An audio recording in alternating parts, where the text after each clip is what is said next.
Sorry.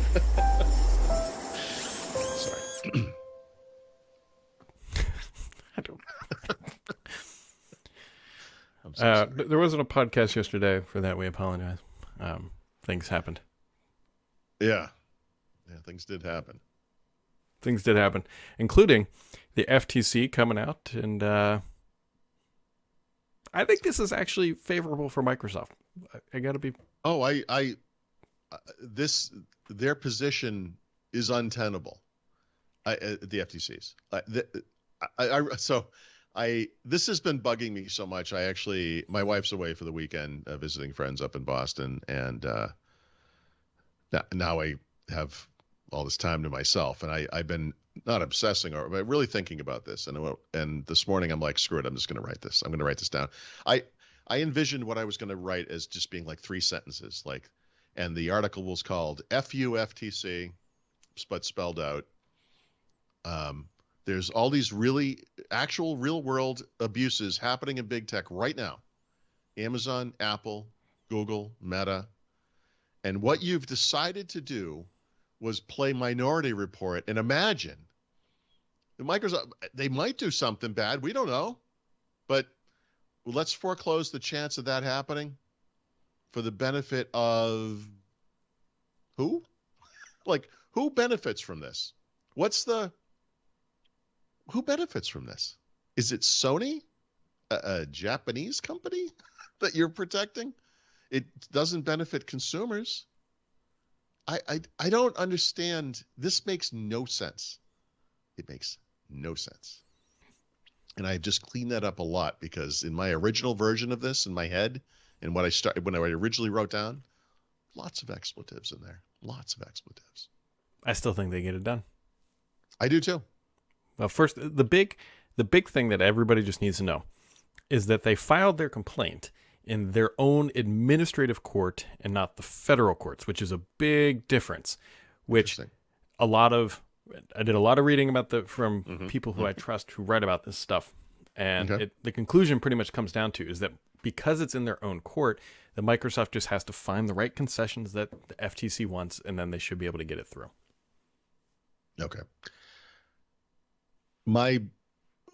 Aside from my fundamental problem with this lawsuit, I guess, is what I just said. However, if you want to just kind of expand out from that, it relates to what you just said, which is I don't understand why. I guess maybe this is the process. I don't know, but it seems like Microsoft and the FTC should have gotten together, and the FTC was going to say, "Look, we're going to vote to block this thing, unless you."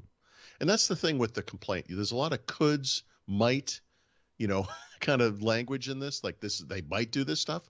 Here's an idea, guys. If only there was a way to solve this. Because you could sort of say vaguely, Microsoft doing bad things is an antitrust violation, and there's a process, and it takes time, and there are votes, and it doesn't always happen, and, blah, blah, blah, whatever.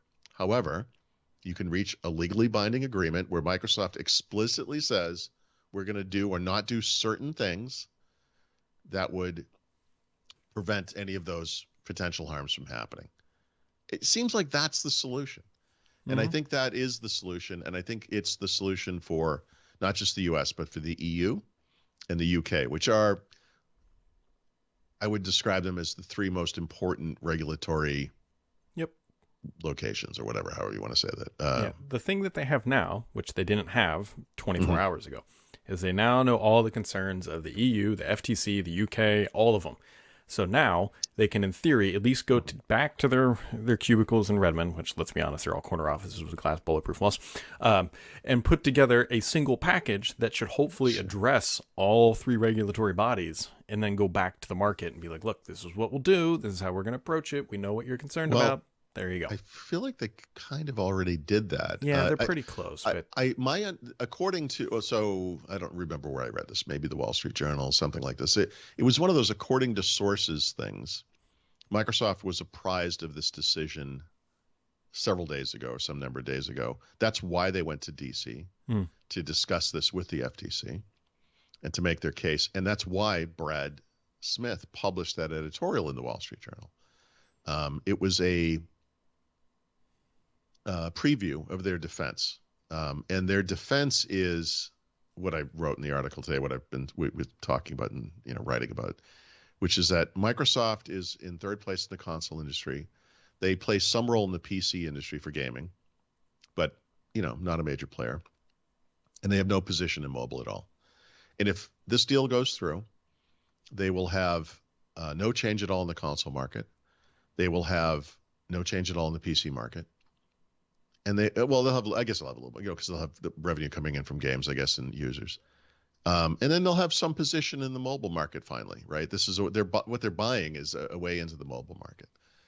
The fear, and it's really a fear only of Sony, but the fear is that Microsoft will take games away.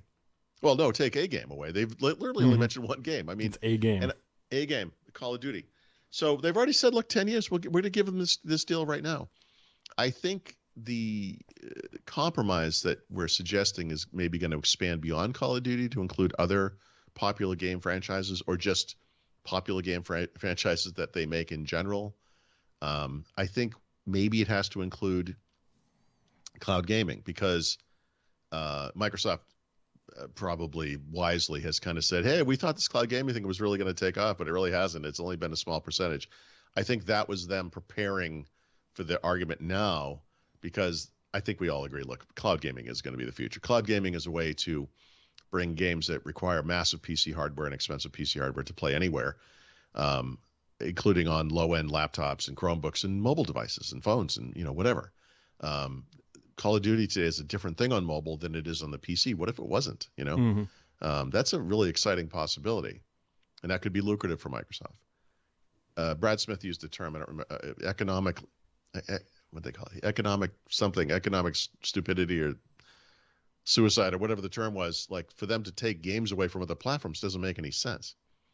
But maybe the Sony agreement needs to include some language related to whatever cloud offerings they have now or will have in the future. That as we put things on Xbox Game Pass day and date, we will do so for your just let us put Game Pass on the console, and then yeah, well, yeah.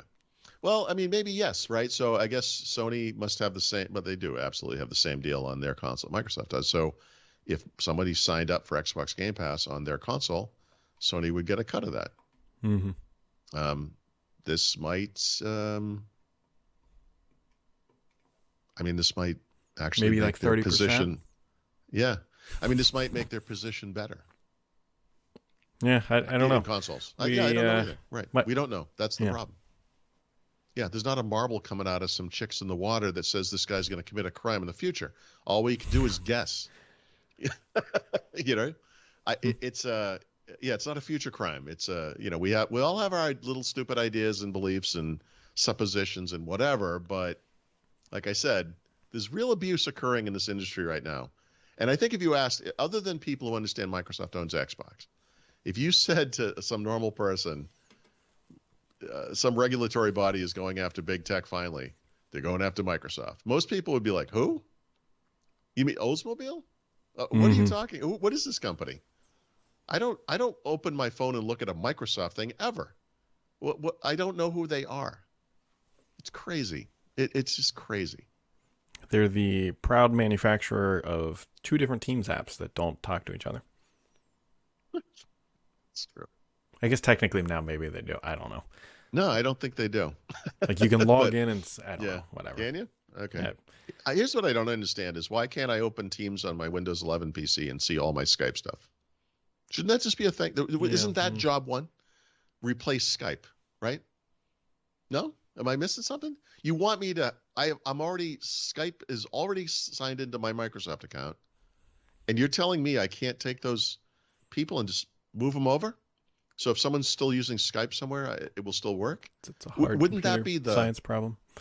No, isn't that the bait? Really. That's the minimum. If that existed, I would use it. I don't know. I'm sorry. This is the company you're going. They can't. Microsoft has two left feet. Let them trip. They're not gonna dominate anything. They've proven they can't. I just don't worry about it.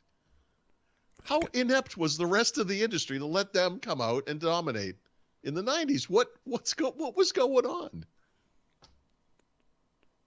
I know, different companies, but yeah, I mean, it's like holding up I was going to say the Celtics, but actually they're doing pretty well right now, but holding up some sports team of today to some dominant past and saying, how come they're not dominant anymore? And it's like, I don't know, maybe because the quarterback on that team is 55 years old now and doesn't play anymore. You know, things have moved on. there was a great quote about, I think it's the San Francisco backup quarterback, because I believe their primary quarterback got hurt. And his first game is against Brady. And he's like, this is great. I wasn't even alive when he started playing in the NFL or something like that. This is like crazy, right? I know. Yeah. And the guy who's injured, if I'm not mistaken, isn't that the former backup for Tom Brady in the Patriots? Might have been. Garofalo, what his name is? I always think of Janine Garofalo, the comic, I always call him. I always think of Cooper the fish. Like that guy, the baseball player Longoria. I always call him Evo Longoria. I call him that so much I don't know his real name. Like I can't even, summon his, and I don't even really know who Eva Longoria is, other than I know she's some kind of an actress or something. But